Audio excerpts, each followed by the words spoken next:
आपका स्वागत है रफ्तार बेच क्लास 10th में जो हम क्लास 10th हिंदी गोदरी भाग 2 का चैप्टर 5 नागरी लिपि पढ़ाने जा रहे हैं, जो कि हम आज इसका लेखक परिचय और सारांश पढ़ाने जा रहे हैं और अगली कक्षा में इसका हम प्रश्न उत्तर सीधा पे जाएंगे। ठीक, इसका लेखक का परिचय, रचनाकार यानी लेखक दोनों बातें की है।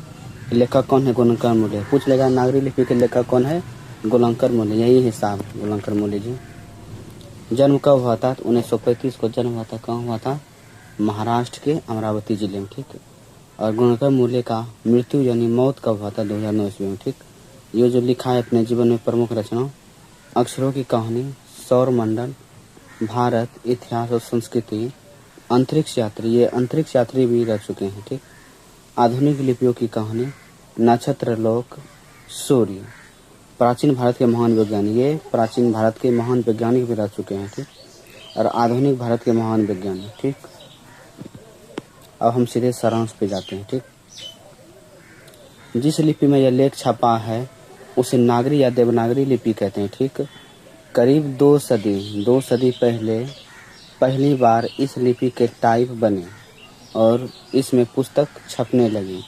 सदी मतलब हुआ यानी मान लीजिए अभी 100 वर्ष पूर्व गया तो इसको कहते हैं शतक। ठीक, 1000 पूर्व गया तो उसे कहते हैं शताब्दी। ठीक, हमारा जो अभी जो चल रहा है 2026, ये जो 21वीं सदी है। ठीक, 100 जैसे कैसे बोलते हैं, विराट कोहली ने शतक मारा, 100 रन बनाया। ठीक, उसी तरह 1000 बार जब हो जाएगा 1000 तो उसे कहते हैं शताब्दी। ठीक, हिंदी तथा इसकी विविध बोलियां देवनागरी लिपि में लिखी जाती है। ठीक, लिपि का शाब्दिक अर्थ लिखावट होता है। ठीक, लिपि का शाब्दिक अर्थ होता है लिखावट होता है। ठीक, यह भाषा व्यक्त करने का एक माध्यम होता है। ठीक, देवनागरी लिपि में हिंदी, संस्कृत, नेपाली, नेवारी, मराठी, मैथिली, मगही एवं भोजपुरी जगह भोजपुरी भाषाएं बोली जाती है। ठीक, ये सब भाषाएं लिखी जाती है। ठीक, जो भारत के संपूर्ण क्षेत्र में ये लिपि फैला हुआ है। देवनागरी लिपि के बारे में एक और महत्वपूर्ण तथ्य यह है कि संसार में जहाँ भी संस्कृत प्राकृतिक पुस्तकें प्रकाशित होती है वे प्रायः देवनागरी लिपि में ही छपती है, लेकिन दक्षिण भारत की लिपियाँ वर्तमान नागरी से काफ़ी भिन्न दिखाई देती है। लेकिन एक बात हमें सदैव याद रखना चाहिए कि आज कुछ अलग सी दिखाई देने वाली दक्षिण भारत की ये लिपियाँ तमिल, मलयालम और तेलुगु, कन्नड़ भी नागरी लिपि की तरह प्राचीन ब्राह्मी से ही विकसित हुई है।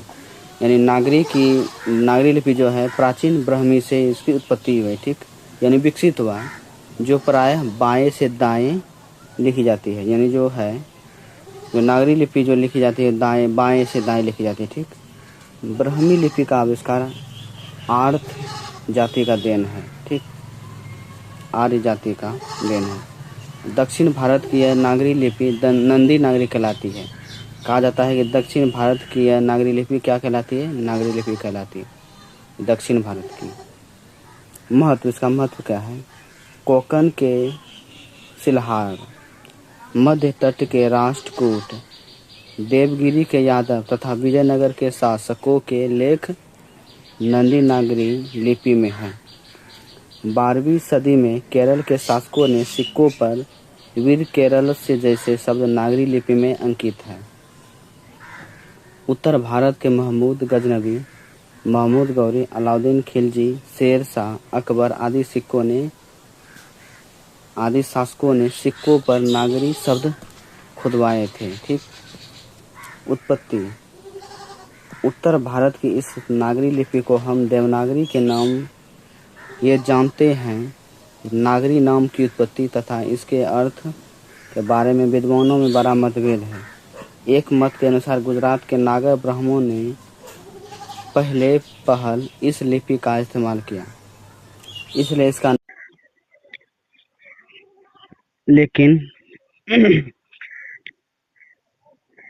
लेकिन पादाकिंडतम नामक एक नाटक से जानकारी मिलती है कि कोई एक पुस्तक या नाटक है कि पाटलिपुत्र पटना को नगर कहते थे। ठीक, हम यह भी जानते हैं कि स्थापत्य की उत्तर भारत की एक विशेष शैली को नागर शैली कहते हैं। अतः नागर या नागरी शब्द उत्तर भारत के किसी बड़े नगर से संबंध रखता है। असंभव नहीं है कि यह बड़ा नगर प्राचीन पटना हो। यानी मान्यता था कि कोई जानता नहीं था कि क्या भविष्य में ये पटना प्राचीन पटना भी नगर हो सकता है। ठीक। चंद्रगुप्त द्वितीय विक्रमादित्य का व्यक्तिगत नाम देव था। यानी चंद्रगुप्त और विक्रमादित्य का व्यक्तिगत नाम देव था। इसलिए मुगलों की राजधानी पटना को देवनगर भी कहा जाता है। देवनगर की लिपि होने से उत्तर भारत की प्रमुख लिपि को बाद में देवनागरी नाम दिया गया होगा। लेकिन यह सिर्फ एक मत है। देवगिरी के यादव राजाओं के लेख, कल्याण के पश्चिमी चालुक्य नरेशों के लेख, नागरी लिपि में बहुत सारे लेख मिलते हैं। उत्तर भारत में पहल गुर्जर प्रतिहार राजाओं के लेखों में नागरी लिपि देखने को मिलती है। मिहिर भोज महेंद्रपाल जैसे प्रख्यात प्रतिहार शासक हुए। मिहिर भोज 1840 से 1881 ईस्वी की चालिया घर प्रशस्ति नागरी लिपि संस्कृत भाषा में है। ठीक।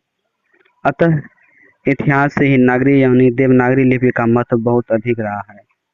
इसे भुलाया नहीं जा सकता है। ठीक। यहाँ पे आपका सारांश खत्म होता है, जो कि ये अंक 5 नंबर का है। ठीक। जय हिंद।